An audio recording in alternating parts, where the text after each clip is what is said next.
and I did plan this shot. Can we have the next clip, please? Another kind of machine choreography was the remote performance, where I held a control box. The body was vertically suspended from an iron hoop, and generally the vertical position is a bit more difficult because you can't spread the weight evenly. Everyone thought it was just going to be an up and down job, but in fact the body could move forwards, sideways. It could move in any direction, and in this performance the body itself was propelling itself through the space. The article that appeared in the newspaper the next day was titled "A Pain in the Arse." And as well as several babies crying in this performance, there was a dog barking as well.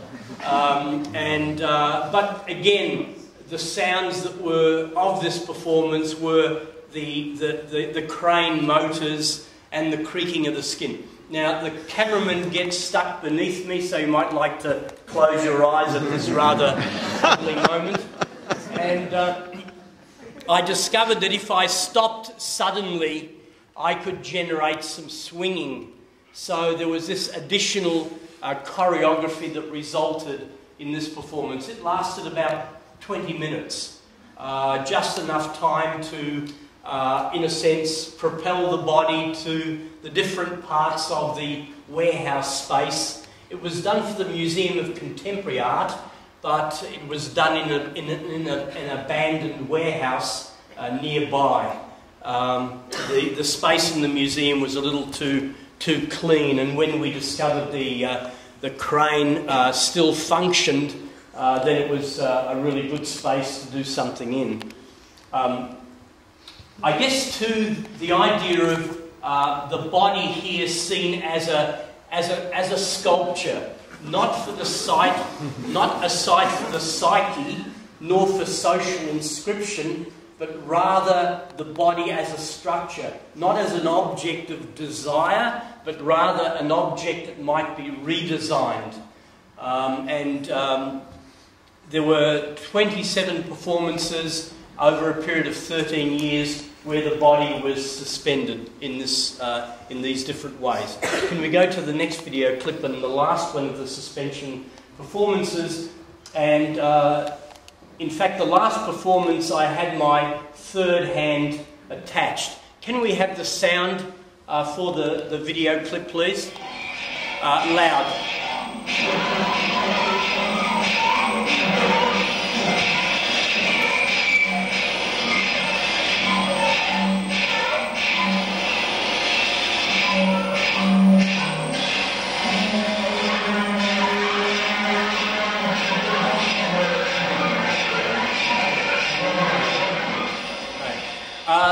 Often in these performances, I amplified body signals and sounds like brain waves, heartbeat, blood flow, muscle signals. So the sounds that you heard in the suspended performance were amplified body signals. So as well as a kind of a visual landscape of stretched skin, the audience is immersed in an acoustical landscape of physiological functions. So as the body fatigues, the sounds vary, the sounds change. Okay, the next one, stop there, yeah.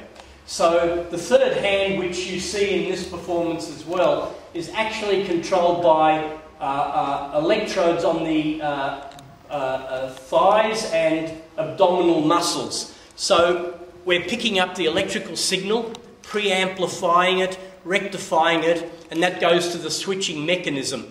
So that actuates the third hand. So putting the electrodes on the abdominal muscles and legs enables independent movements of the three hands. This is really dodgy. Next, please, Chris. Sorry. Perhaps you can sit in between there now and do this by hand. The third hand was initially a kind of a visual addition to the body, and I did performances where you know, the body had a third hand. Next, please. But I did try to do some practical things, like here I'm writing one word simultaneously with the three hands. So each hand is writing a different letter at the same time.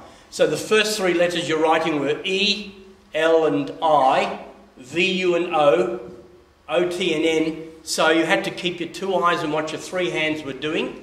And because this performance was done on a sheet of glass between the artist and the audience, I had to learn to write it back to front. I only learned to write two words, evolution and decadence, because these are both 9-letter words.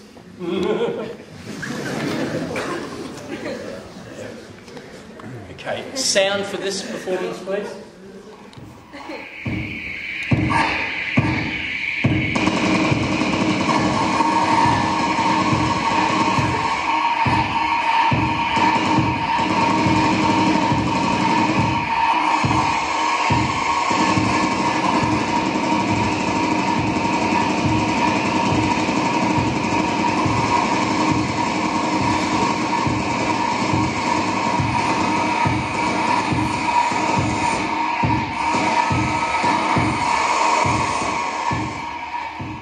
So in this performance, the amplified body signals activated and modulated the lighting installation. For example, the laser beams from the eyes came on enough with the heartbeat, so boom, boom, boom, boom.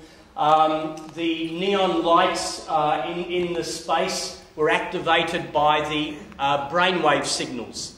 There was a spotlight that was activated by the muscle signals. So, in a sense, the immersive interactive environment was modulated by the body's activities, physiological activities, with its brainwaves, heartbeat, and muscle signals. Okay. Can we go to... Oh, man. Okay. Can we go to the next video clip, which is the stomach sculpture?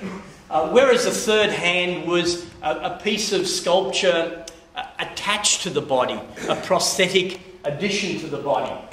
In 1993, for the 5th Australian Sculpture Triennale, we constructed a sculpture for the inside of my body. The theme of the Sculpture Triennale was site-specific works.